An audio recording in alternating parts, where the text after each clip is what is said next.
Okay, here we go. All right, quickly. I've never done this before. Well, actually one time, but a long time ago. Hey, this is Skyrim. Worlds like this, when we build game worlds like this, there's a lot of that goes into these worlds, obviously, and I don't mean just from a technical standpoint. I mean from the world building standpoint. There's a lot of geography that goes into this, a lot of things that are built into this world. Sometimes you could have ultra-realistic worlds like Skyrim. Other times it takes place in the real world, like of the Assassin's Creed series, but then they overlay a fictional narrative on top of that world, and that has its own complications, where you're using real history, real places, but then you're adding a certain kind of fiction to it, which complicates the world building process. And then even casual games like Angry Birds, even though people just see these like, yeah, they're simple games. Well, there's a whole narrative here. There's a world that's been built. There's this whole pigs versus birds thing going on. And of course, Rovio has explored this in other transmedia beyond just this game. But my point is that there's a lot of complex thinking that goes into even things like that.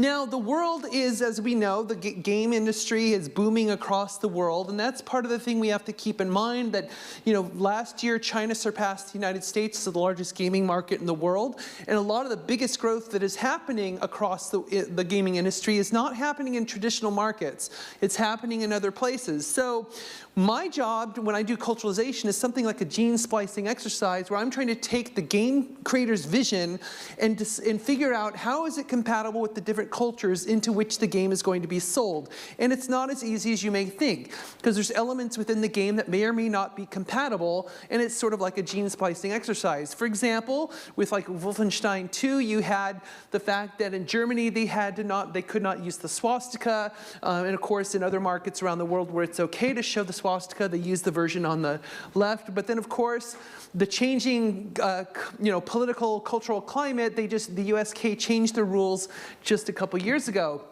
And it is a serious thing because governments are watching this. They remember when you screw up. They remember when you offend them. They remember when you violate their content rules, like in China with all the map issues, like showing Taiwan as part of China and the South China Sea.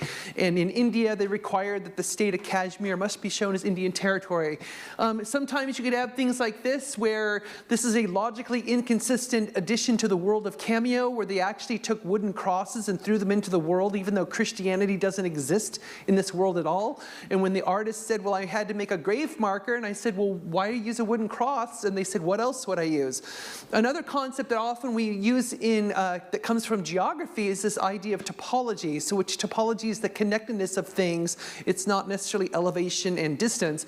So basically, when building worlds to enrich the culture of the game, you can actually build relationships between objects in the game and imply relationships without actually building those relationships.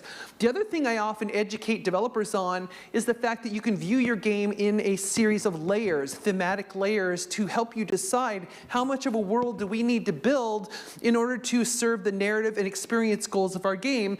Sometimes developers way overbuild their game, and other times they underbuild.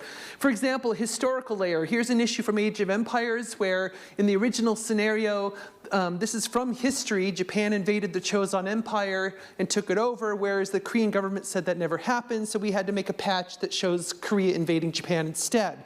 That historical layer is a really sensitive thing.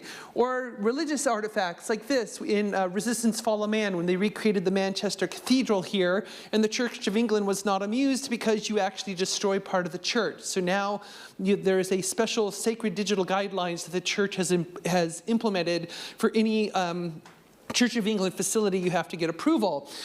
Or using religious figures like in the game Smite, where they have the MOBA game, which has like the pantheon of Egyptian and Norse gods fighting alongside the Hindu gods. Well, the Hindu gods are still worshipped by about a billion people or so.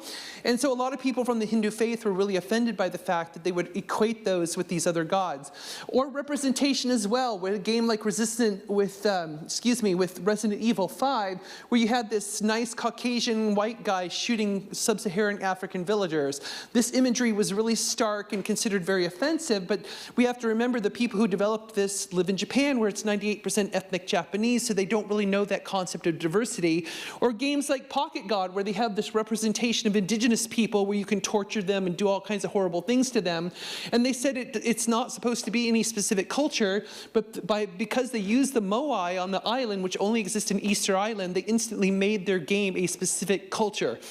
And of course, gender representation as well is something we have to consider, not just gender, but also nationality, culture, all these other forms of representation. But it's interesting how Lara Croft has gone from, she used to be what I consider to be one of the epitomes of a sexist representation to now someone who is actually one of the better representations of a female character.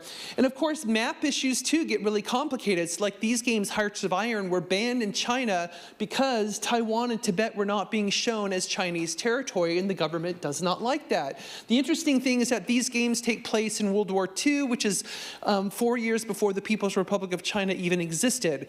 So they reinforced their sovereignty before they existed. So in this cloud that we are releasing content, we have to be extremely careful, because the instant we release a game, our content is everywhere in the world, has a multicultural audience. We have a huge active community that will show you tremendous love through social media or tremendous hatred, and there's nowhere for you to hide.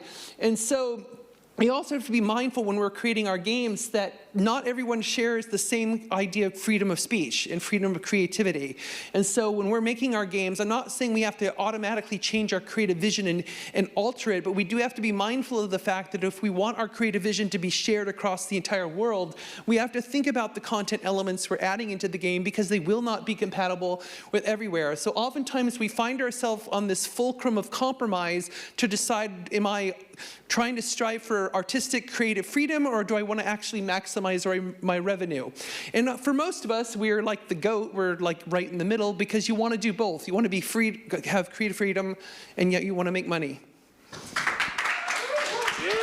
Well done, well done.